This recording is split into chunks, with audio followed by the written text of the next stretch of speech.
Hey, Monica, did you know it's now even easier to listen to Round the Hay Bale podcast? What? Really? How easy? That's right. All you have to do is say, Alexa, play Round the Hay Bale podcast. Playing Round the Hay Bale podcast on Apple Music. Ooh, we fancy. Tune in to Round the Hay Bale every Monday at 9 a.m. Central.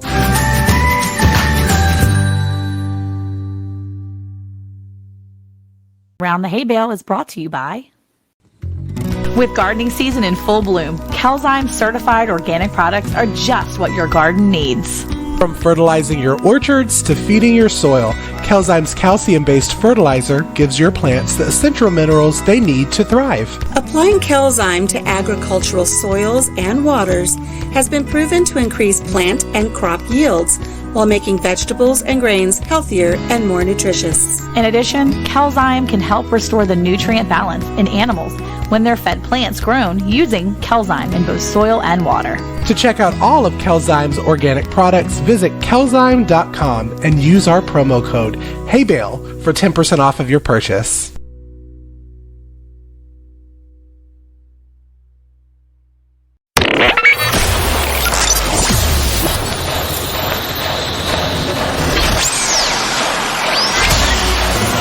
Grab a cup of joe and gather round the hay bale with your hosts, Alicia from Country Mama Musings, Cayce from Ormsby Farms, and Monica from Bland's Promised Land Ranch. Now, here they are. Hey, y'all. Hey.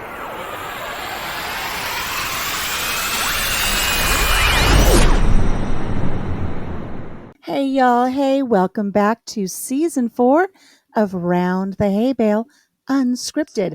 I'm Alicia. What's up, y'all? It's Cayce. And I'm Monica. Welcome back to the Hay Bale, guys.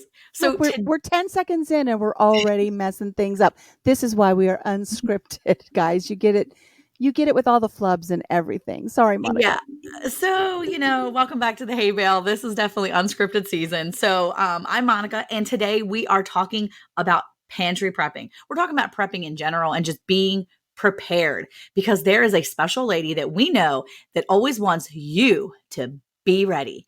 And so we are talking to Miss Ann Dale from Ann Dale's Homestead today, and we are super excited to have her here. And we're discussing all things prepping, all kinds of tips and tricks and different forms of prepping. We're going to discuss all kinds of stuff. So Ann, welcome to the podcast today. We are so happy to have you here. Thank you so much for inviting me. I'm so excited to be here with you. So to get us started, what got you into, so we know you have a homestead, but what got you into the idea of talking to people on social media about being prepared? Because you could just be like, the average homesteader that maybe wants to just discuss gardening or just discuss homesteading with animals or family or whatever. But we know that you have also gone beyond that and you talk about being prepared. So what got you into that portion of it? What got you started? Yes, well, actually, hurricane season. I live in northeastern North Carolina, and we do have a number of hurricanes that come through. I am one that, before homesteading, was not prepared.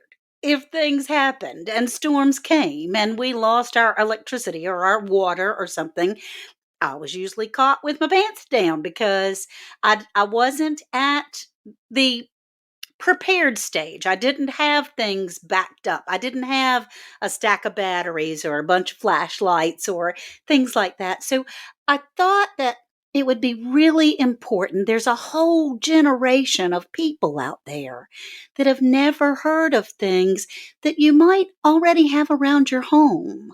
That if you get caught short and a truck hits your utility pole down the street and knocks out your electricity, you can still cook. You can still stay warm. You can still have clean water, those types of things. So that was what I really wanted to try to help people be prepared.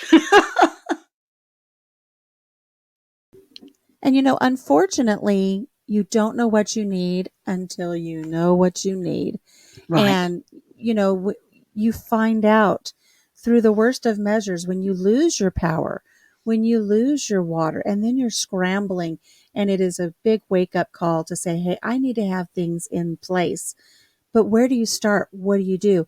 And this is where channels like Andale Homestead and our channels that we have here throughout our podcast and all of our guests, we like to bring you little tidbits that are practical things that you can put into practice for your home, whether you feel that you're on a homestead or not, whether you're in an apartment or in a suburban situation, you can put these things into practice so that you are indeed prepared.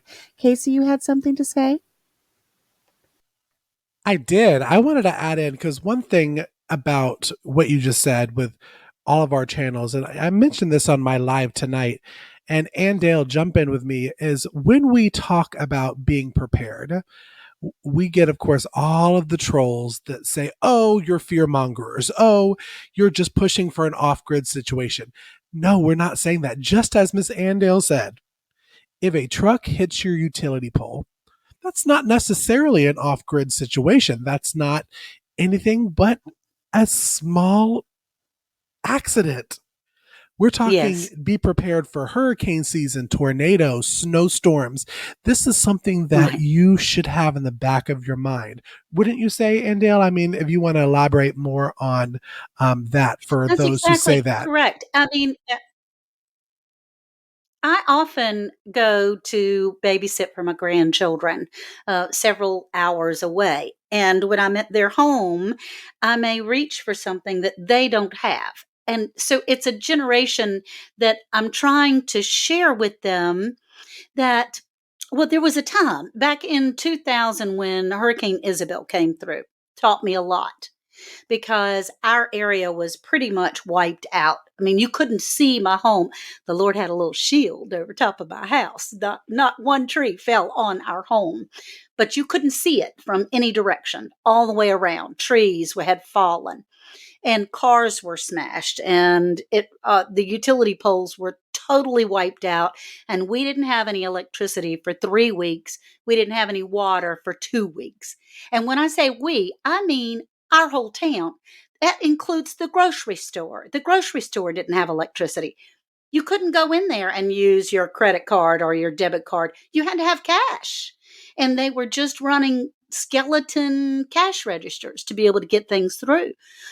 Well, I learned at that time that there are things that now that I understand, being prepared, having these items in my home and ready doesn't scare me. It brings me peace so that I know when things do happen, because there'll be some kind of storm or something that happens.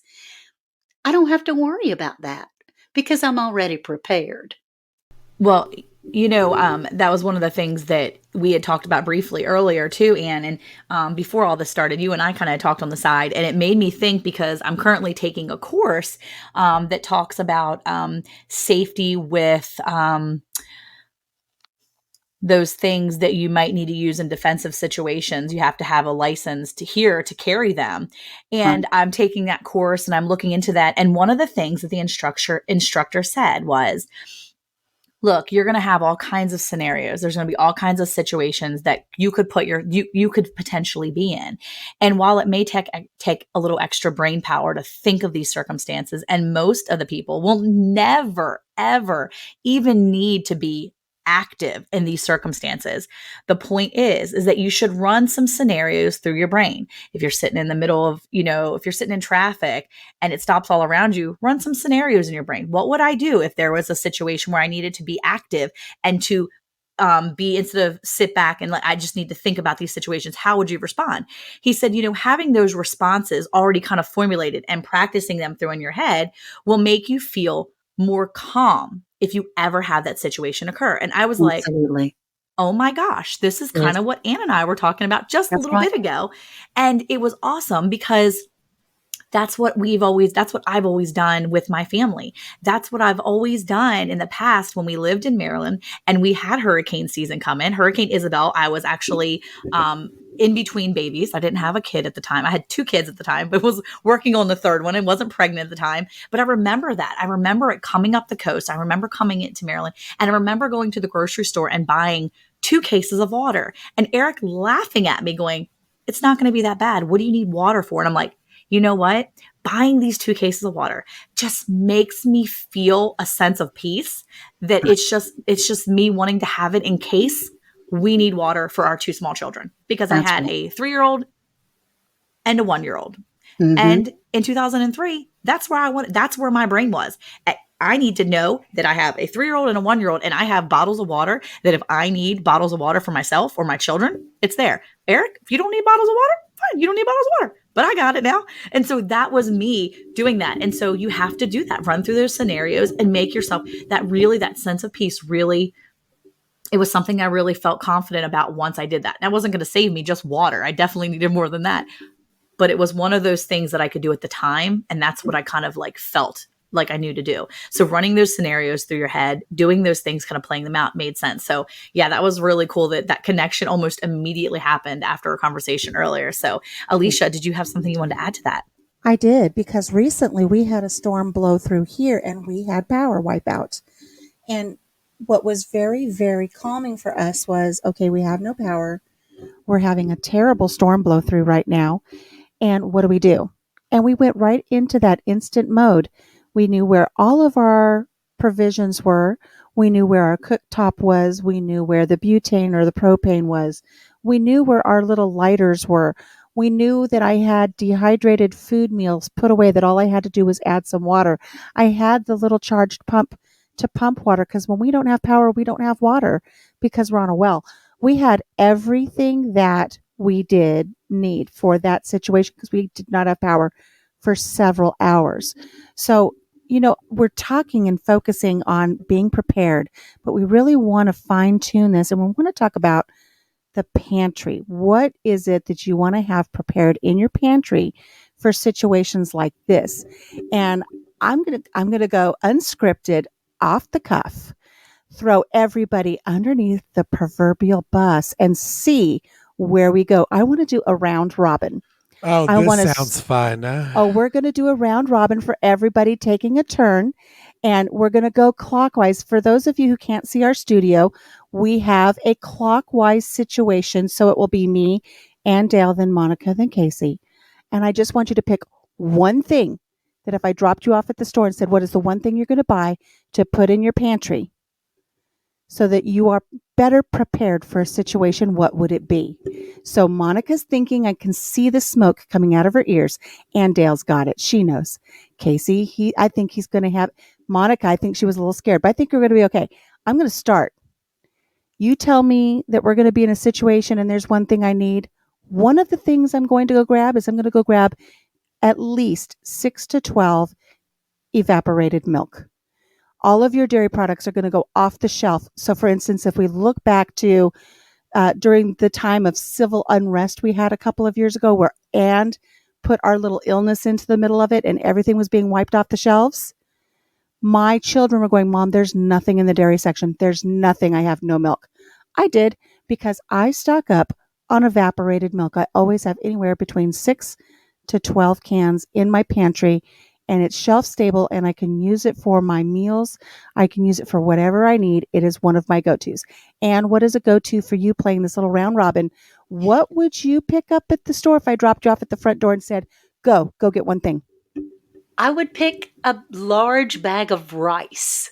Actually, I can't grow rice, or I'm not going to grow rice. And you can use rice as a filler. It's very filling. You can put it with just about anything. And so rice is something that I would certainly pick, because you can add it to soups and all sorts of things like that. So yeah, it would be a big bag of rice. Awesome. Monica, what I know you're still thinking, what's the one thing? And we're going to go around for 2 or 3 rounds. So keep thinking. What's one thing you're going to get this first trip to the store? So I was going to say rice, because I don't grow it. Like Ann said too, I don't grow it. And my kids, because I have such a large family, I would go pick up a giant bag of jasmine rice, because that's what I know that I can come home immediately. I can divvy it into sections. I will take my jasmine rice. I will basically flash freeze it, whatever I need to do. And then I will stick it into large half-gallon mason jars with the vacuum seal tops, and I will put that away. That will stay away. And that will be one thing for sure that goes in my pantry. I actually have jars of that now, probably in there. We don't eat it often, but that is one thing that I would do because I know that was gone fast during the illness. And, we don't eat it that often, but it was one of those things that I thought, oh, shoot, if I need to use something to help bulk my kids, I need rice. So I went for that. Good answer, both you ladies. Cayce? Well, listeners, y'all knew I was going to be the bougie answer. Y'all just knew it listening to this podcast. I will say first, though, that rice is definitely a big one. I'm not going to say rice, but rice is definitely something very important. I'm going to kind of go on Alicia's side, and I'm going to say powdered milk or milk powder. Why, you ask? Why, Cayce? Why would you choose milk powder? Did you know that you can turn the milk powder into cheese? Did you know you can turn the milk powder into your milk or into your creamers? Now, it's not going to be as thick as having heavy cream powder, but that milk powder you can add in there. So I would say milk powder because it's 25-year shelf life. You pick it up at the store and you can have all of your dairy products right there for you. You can even make the condensed milk and, oh gosh, I lost my train. What's the other one besides the condensed milk, the sweet one? Sweetened. Yes. Sweetened condensed milk. There's milk evaporated powder. And sweetened. So now, I'd say milk powder. I do want to say, Cayce, a lot of our listeners are going to cringe their nose up right now and go, ooh, powdered milk. That is a traumatic thing from my childhood. I want everybody to know there is a difference between powdered milk and milk powder. There is a difference in how it's prepared. The milk powder is much more favorable to your taste buds. So if you find yourself in a situation, because we're playing this little round robin, what if you find yourself in a situation where there's no more evaporated milk, there's no more milk on the counters and on the shelves and in the dairy products, if you go to the Hispanic food section, they have Nido, Nido. It is a milk powder. And I'm telling you, while we were going through all of these things where people are saying all of the food is gone, the Nido was there. It was there. So that's one thing to check for. I'm going to start round 2 off by saying, if you drop me off at the front of the store and said you're not going to have power for an undetermined amount of time, what would you grab? I'm going to grab me a couple big old jars of peanut butter because it's easy to just slap onto a spoon for one of my grandkids. It's an easy boost for your protein. You don't have to do anything with it. And it's just a really nice energy boost, and it's shelf stable. And I remember when I started putting my pantry together, my husband said, do we really need 19 jars of peanut butter? And I said, no, husband, we don't need 19 jars of peanut butter. But heaven forbid something go wrong and we've got all these grandbabies that, they're going to come to home base. Our grandbabies are going to need that peanut butter. And he never teased me about the peanut butter again. So that's my number 2 choice is peanut butter. And Dale? My number 2 choice is flour. Actually, getting a large containers of flour because, we can grind our own seeds and things like that, but who's going to do that? And so flour can be used for so many things, for bread, for pancakes, for biscuits, for all these various things that you can use flour for. And so, to be able to make my own bread, to put that peanut butter on there, I'm going to get a bunch of flour, which I have, and I have vacuum sealed it in smaller containers to try to help keep the bugs out of it. Mm-hmm. That's a great answer. Monica? All right, I got one this time, and it's not copying off of Ann Dale. So I had 2 things written down. They were actually flour, or in case Ann Dale said flour, we think alike. Oats. I'm actually going to go grab oats because that's what I was just trying to think. What do I buy at Costco the most? I literally buy oats and flour when I go there, and I know that I'm running low on any of those things. If I have to dig into my quote unquote stock of that, then I immediately put it into my working pantry and backfill into my overflow because I have a working pantry that I constantly use from. And then I have the overflow. We call it the large pantry, or the kids now call it the apocalypse pantry because they think it's funny.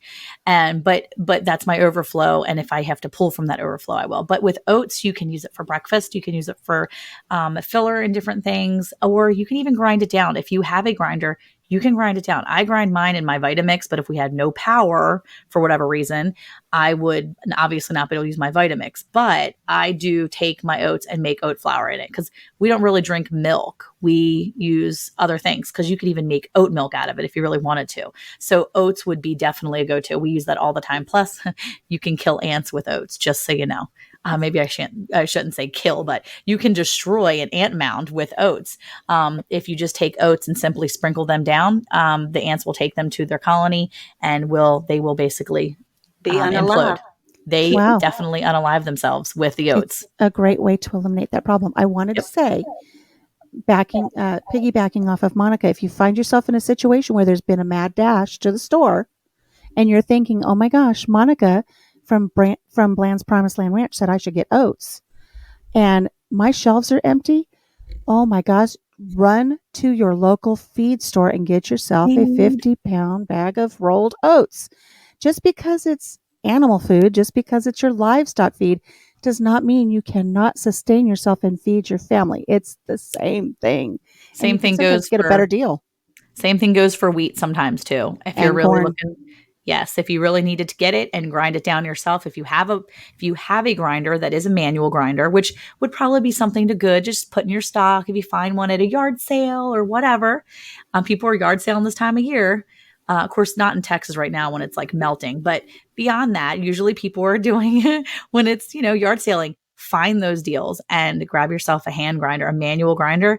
It may come in handy for something. And again, feed stores, not out of my league. I would definitely go grab stuff from the feed store if I needed to. Absolutely. Cayce, Everybody's what got to do about what you? they feel comfortable. Well, I'm just going to say that Andale took my first choice, so I have to chop off the flour. Then Monica took my second choice. So I'm sitting here like steaming, like, okay, Cayce, now think. I will say, I'm a piggyback and say the flour and the oats, so important to have.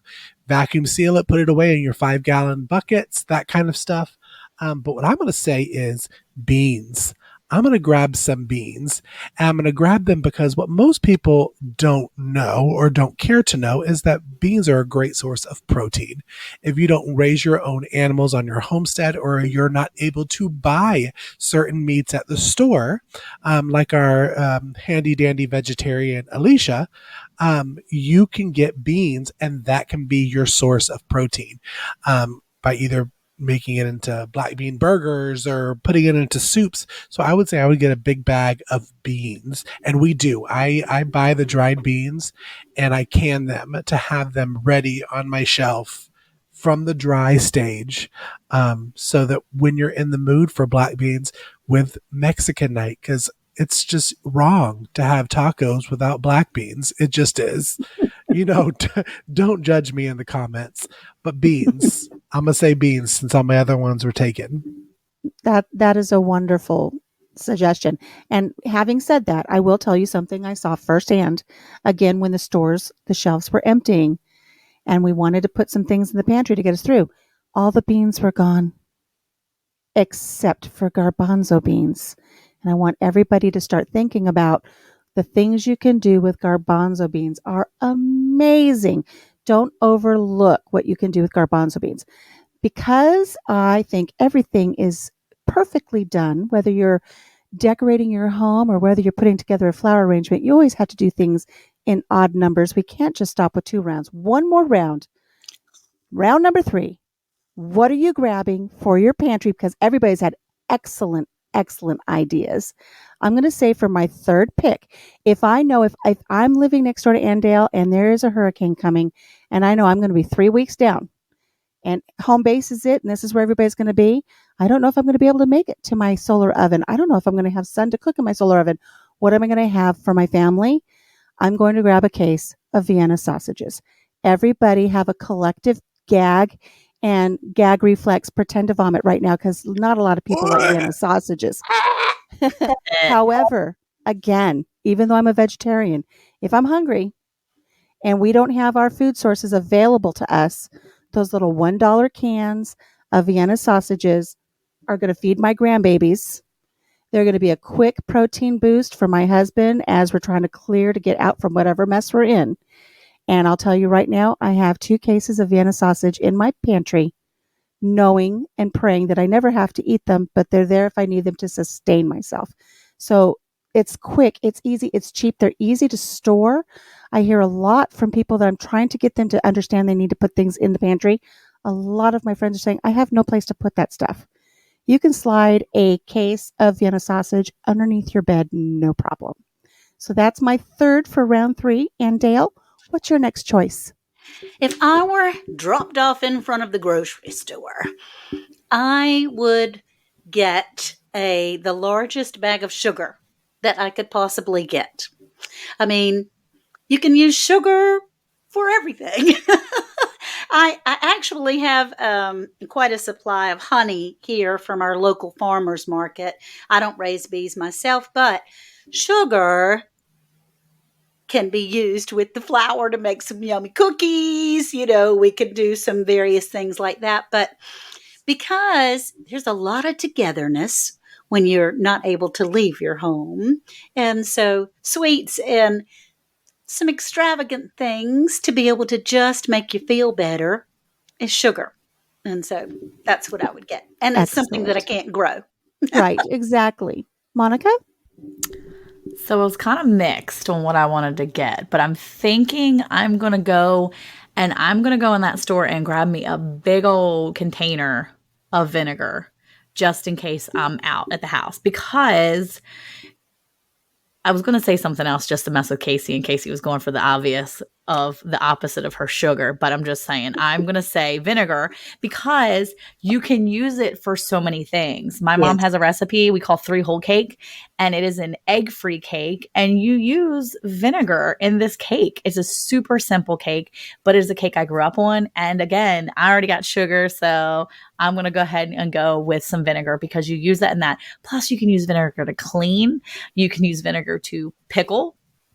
And you can use vinegar to do all kinds of stuff. So if you're fermenting because you have no electricity and you want to ferment some items because you're still trying to put away things while you have no electricity, you can use vinegar. So vinegar is very helpful. So I'm going to grab vinegar, a big old bottle of 5% acidity, just for the reference. Yes. 5%. Not 4. Not 4. 5. So, Cayce? And you can use it in your laundry too. So, absolutely. Yeah. Well, I'm sure all of our subscribers are thinking Cayce's going to say salt.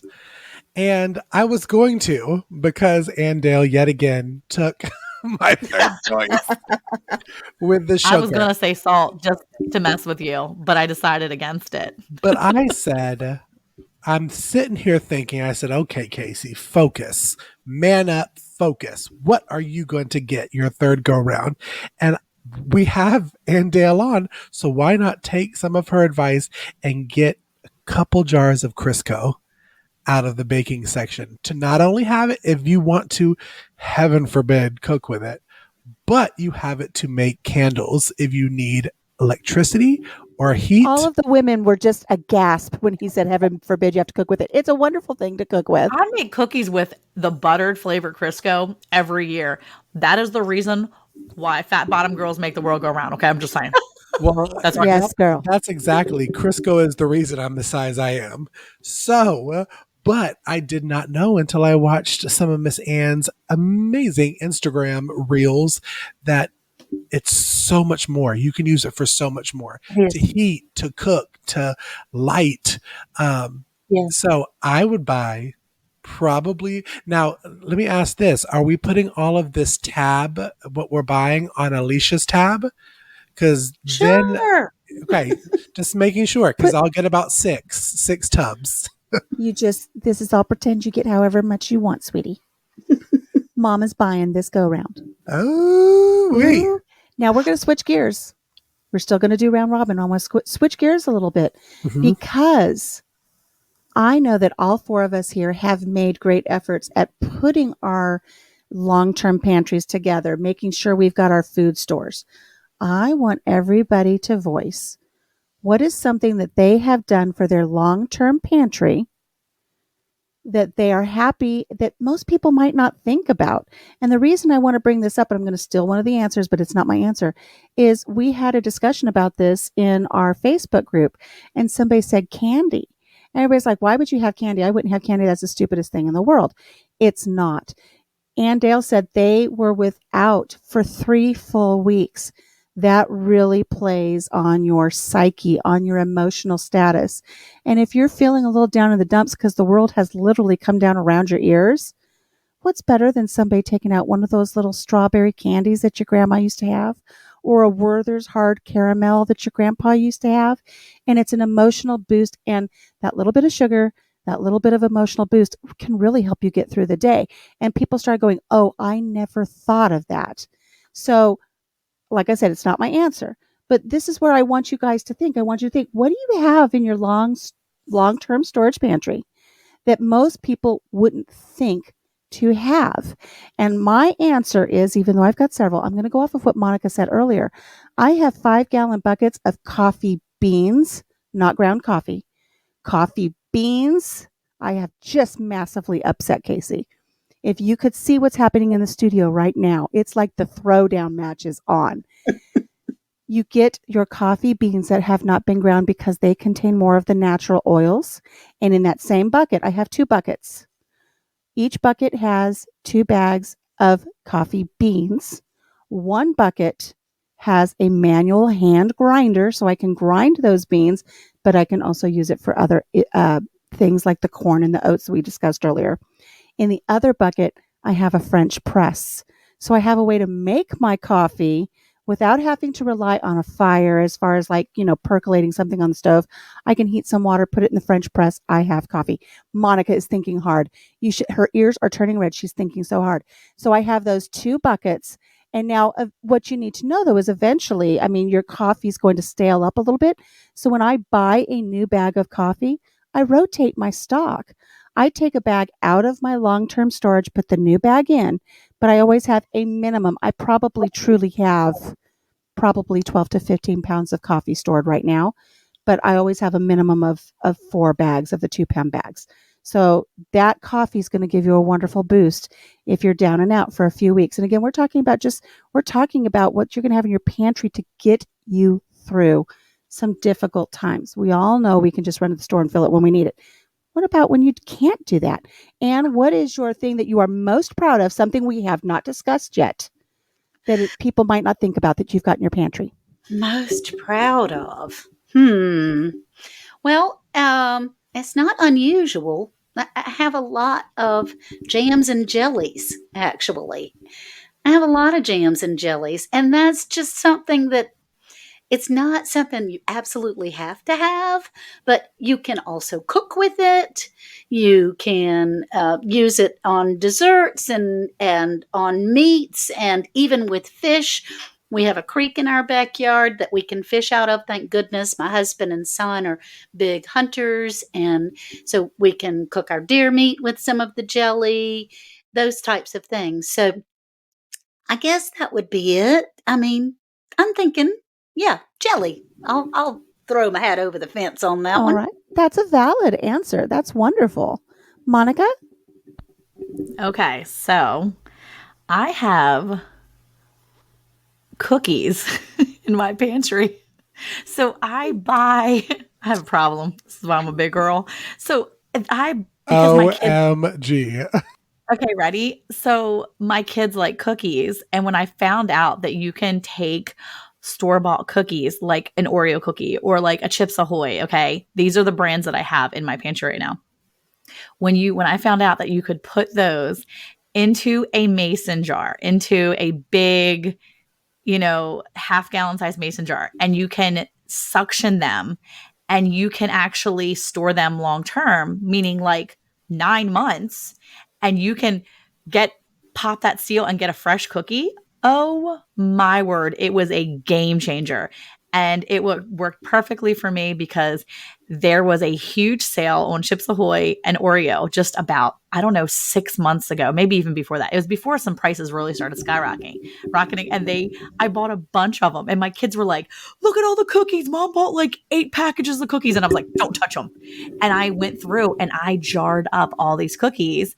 And so just about a month ago, my son was looking for something to snack on. He was over for the weekend. They come over on the weekends. He was like, Mom, you got anything good? And I'm like, no, we've been out in the garden all day. He's like, you got any cookies? And one of my boys is like, Mom's got Chips Ahoy in the pantry. And I was like, I do.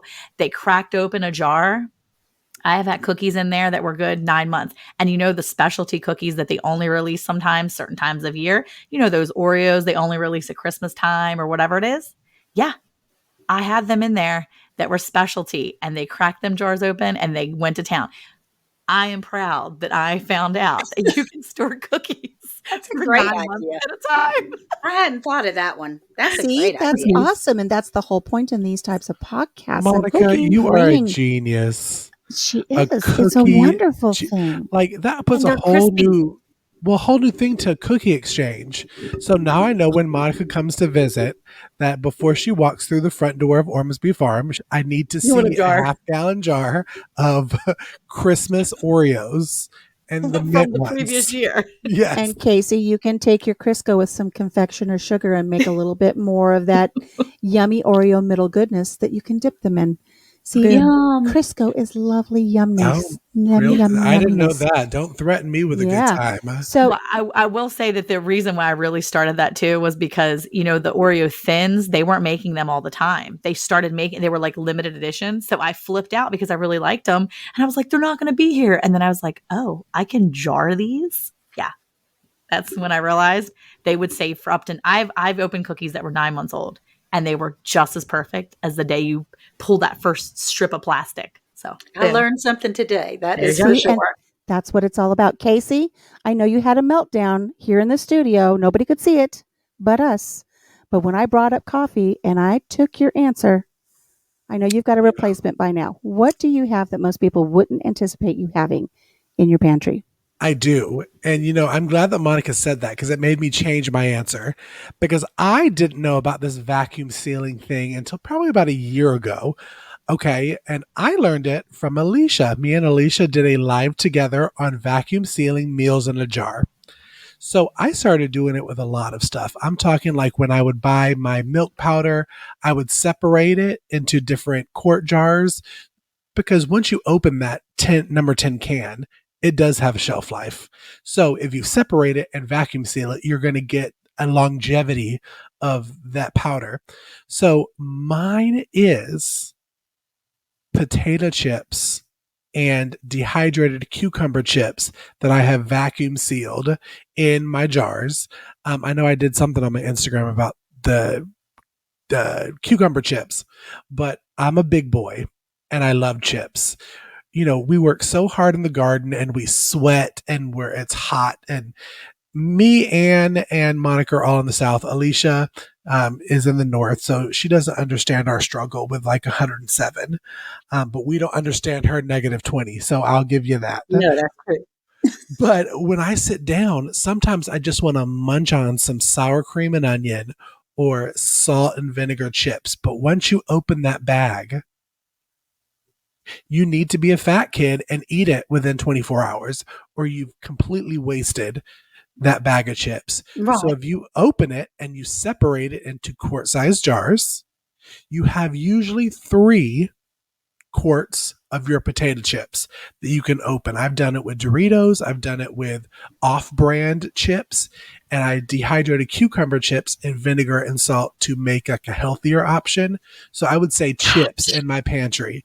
So me and Monica, Such we have great idea. it's the Because All fat of us have the stuff. munchies now.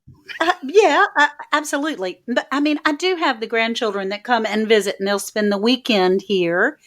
And I buy all this kid food. I mean, and it's piled on top of a counter, and then they don't finish all of it. And so I can do that. Yes. I can vacuum seal it to save it. That sounds fabulous. You've just saved me a whole bunch of money. Thank you very much. And Dale, I don't know Mhm. what kind of food sealer saver you have, but if you have the food saver where it seals the plastic bags, you can actually keep the chips in the bag, put it right into your food saver that sucks out the extra air and seals it, and it will seal that bag again. You don't even have And to it put it won't in a crush jar. the chips. It will crush your chips. It will crush. And then they're excellent on a casserole. I will Can't say, have crushed chips. yeah, I put mine in jars to keep them from crushing, only because I do pretzels Same. as well. But you got to put them in jar because the bag will fold in on itself. Because I did that with pasta by accident, so some of my But pasta is a little crumbly now. But you hey, you can use your food sealer without actually sucking the air out. It will just seal the bag. Okay. oh, You Well, look, can I do have that for this short really term. okay, oh, yeah, that makes okay. sense. Well, I have this really cool little handy dandy gadget that is just it's a an electric Yeah. if you don't have electricity, but it's a You can battery use a operated thing brake that you bleeder. just Recharges. Yep, we have yeah, that one too. And Yep. yeah, if you just don't have electricity, you can use a brake bleeder. Well, right. they have the hand pump ones too. Yeah. They actually have the Yeah. hand pump vacuum sealer. So if you are a vacuum seal, avid jar vacuum sealer or anything like that, make sure you not only have ones that are rechargeable and you keep those batteries recharged, or you get one that's a hand sealer because if you have a hand pump, Right. it takes you have no electricity you need. So yeah, Right. So that was a really great round robin. I feel like I'm having so much fun because my brain is functioning right now, which usually it hasn't been. And so I've just got one more thing that I want to ask everybody to think about as we do our one last round robin before I pass the torch onto somebody else before my brain melts down. What is the one thing that you have, and you can't say something that's already been said, Casey? What is something you have in your pantry that is a it's not a food item? What do you have that you feel better prepared because you've got something in your pantry that is not a food item that you know is going to come in handy in the event that, like Andale had to deal with a hurricane, or I have to deal with derechos and tornadoes and power outages? What is the one thing you have? I'm going to say I felt very, very secure in the fact that I took 2 of my 5-gallon buckets and I loaded them full of picnic supplies. Because if you don't have running water and you don't have electricity for 2 to 3 weeks, who wants to do dishes? Not this girl. So I have 2 buckets. They have paper plates, paper bowls, napkins, the plastic silverware, and a jar of handy wipes. Everything's in my 5-gallon bucket. You put the gamma lid on it. I mark the outside of the bucket and it's tucked away in the corner of my pantry. So I know if we're down for a long period of time without power and I'm not going to have that running water, I don't want to take my precious water from my water store that I have, those 5-gallon buckets that are stored away. I don't want to use that to wash dishes. I want to use that to sustain ourselves. I'm perfectly fine with throwing away a paper plate. Now I know we're all about, reuse, reduce, recycle, all that stuff. But there are times where you just have to say, I'm prepared with this. And I think that is one thing I'm very proud of is I do have those 2 buckets of picnic supplies. And again, it's something most people don't think of. So Mhm. that's one thing. And what is one gizmo or gadget or something that you think every pantry should have to be prepared for times like this? Well, what I have been doing is we don't have a Dollar Tree that is really close to us, but when I travel through a town that has one, it's kind of like a magnet that drives me right to the $1.25 store. But I get medicine.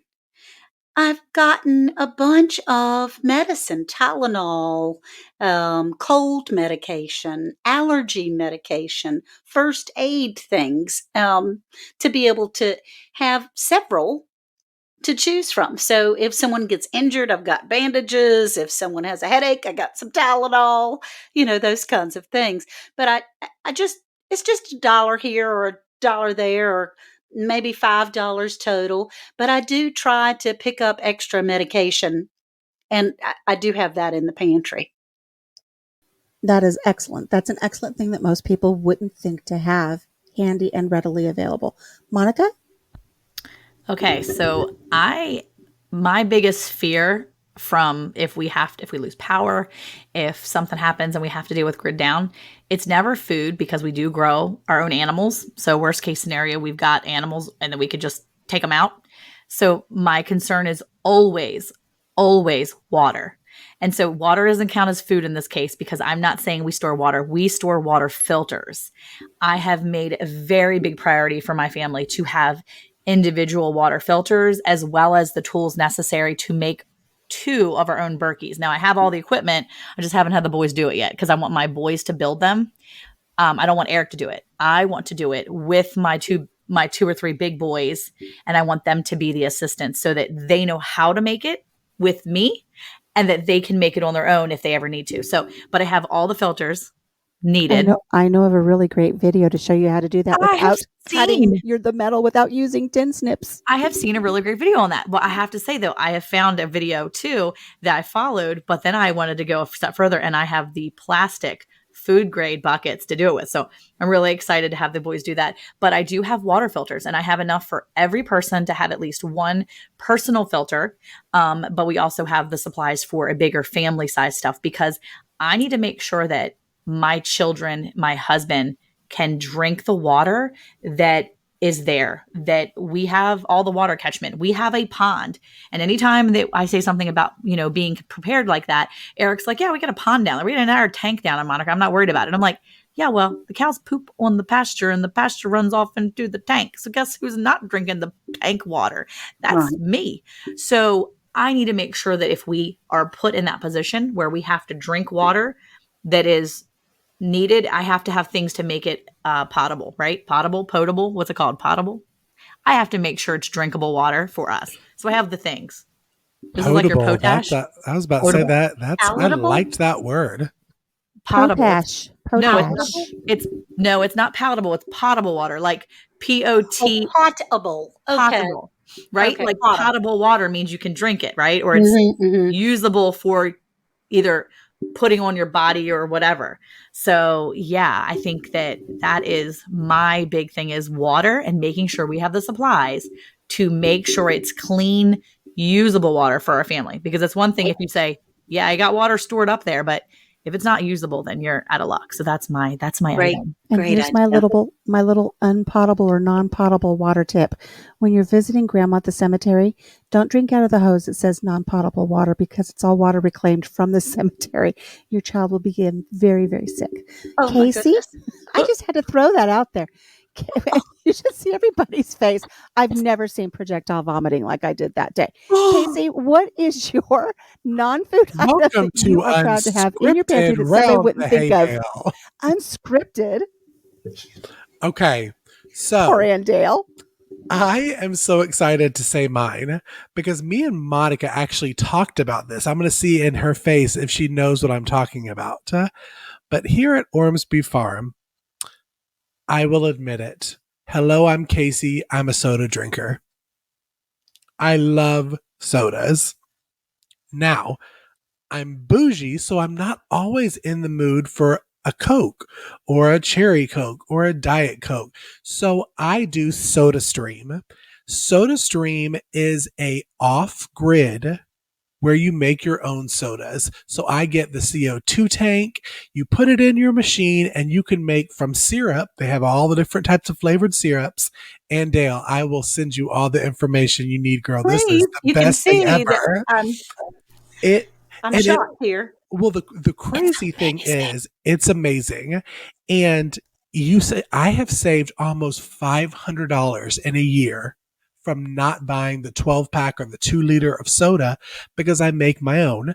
But it also, on New Year's Eve, we're at our homestead, and most of y'all know we're in the sticks. Okay, we're not close to really anything.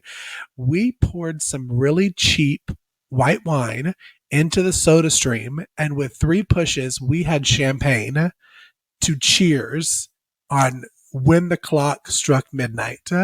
Now, it didn't last like normal champagne, but it was a good, bubbly little treat for us. And before I make another comment, most of y'all know my brother Chris and my sister-in-law Tara, if they have not had cherry Coke, they're not nice people. So I always have to make sure I have cherry Coke syrup stocked up. And this off-grid, because it's no electricity, no nothing. It's just the power of you pushing. I'm going to talk about it more, But that is the end of this part of this pantry discussion. I know y'all are all nibbling at the bits to find out more about what we have in our pantry. And I hope you come back next week to nibble some more with all of us and the and Dale. So y'all, thank you for tuning in to this episode of Round the Hay Bale. As Alicia always says, take care of yourself, take care of each other, and we'll see you on the next episode. Bye, y'all. Bye.